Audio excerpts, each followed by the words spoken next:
৮০০ হতদরিদ্র ও আশ্রয়হীন মানুষের মাঝে শাড়ি, লুঙ্গি বিতরণ করলেন ব্যবসায়ী হাজী আলমগীর হোসেন।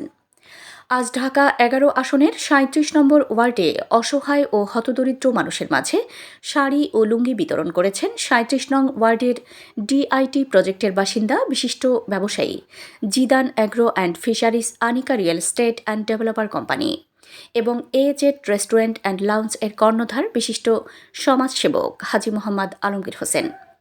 তিনি বর্তমানে দেশের বাইরে অবস্থান করলেও সমাজের অসহায় মানুষের পাশে দাঁড়ানোর এই মানবিক উদ্যোগ অব্যাহত রেখেছেন। প্রায় ৮০০ হতদরিদ্র ও আশ্রয়হীন মানুষের মাঝে এই শাড়ি, লুঙ্গি বিতরণ করা হয়। প্রবাসে থাকায় তার পক্ষ থেকে পুরো কার্যক্রম পরিচালনা করেন তার সহধর্মিণী ও মেয়ে এবং বন্ধুমহল। তারা উপস্থিত থেকে অসহায় মানুষের হাতে ঈদের উপহার হিসেবে এসব সামগ্রী তুলে দেন। এ সময় স্থানীয় বাসিন্দারা জানান, প্রতি বছরই আলমগীর হোসেন অসহায় মানুষের পাশে দাঁড়ান এবং বিভিন্ন সামাজিক ও মানবিক কার্যক্রম পরিচালনা করে থাকেন। তার এই উদ্যোগে উপকৃত হয়েছেন এলাকার শত শত দরিদ্র মানুষ। অনুষ্ঠানে উপস্থিত সুবিধাভোগীরা বলেন, প্রবাসে থেকেও তিনি আমাদের কথা ভাবেন এবং আমাদের মাঝে সাহায্য পাঠান। এজন্য তারা তার প্রতি কৃতজ্ঞতা প্রকাশ করেন।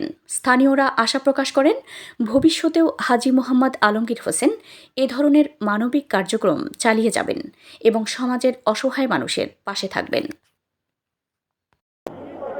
আমাদের এই এলাকায় আলমগীর ভাই প্রত্যেক বছরের মতন রোজার ঈদের দিন, রোজার ঈদের ২৭ কদরের দিন উনি কিছু লুঙ্গি, শাড়ি আর এই বিতরণটা করে কার্ডের মাধ্যমে। যারা অসহায়, গরিব, দুঃখী এলাকায় আছে তাদের কর্মীরা কার্ডগুলো নিয়ে পৌঁছাই দিলে ওনারও একটা দায়িত্ব যারা থাকে, ওই দায়িত্ব অনুযায়ী এই শাড়ি, লুঙ্গিগুলো এগুলো দিতে হয়।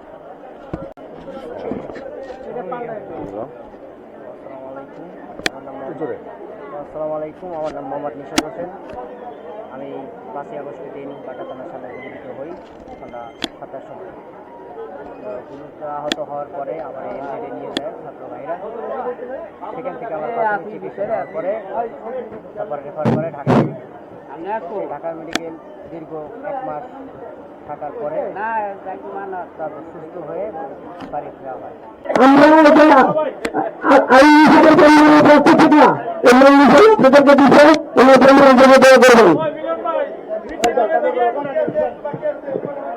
আমরা গত বছরও লঙ্গি পাইছি। আমি বিশেষ করে তার বোনের জামার কর্মচারী জামার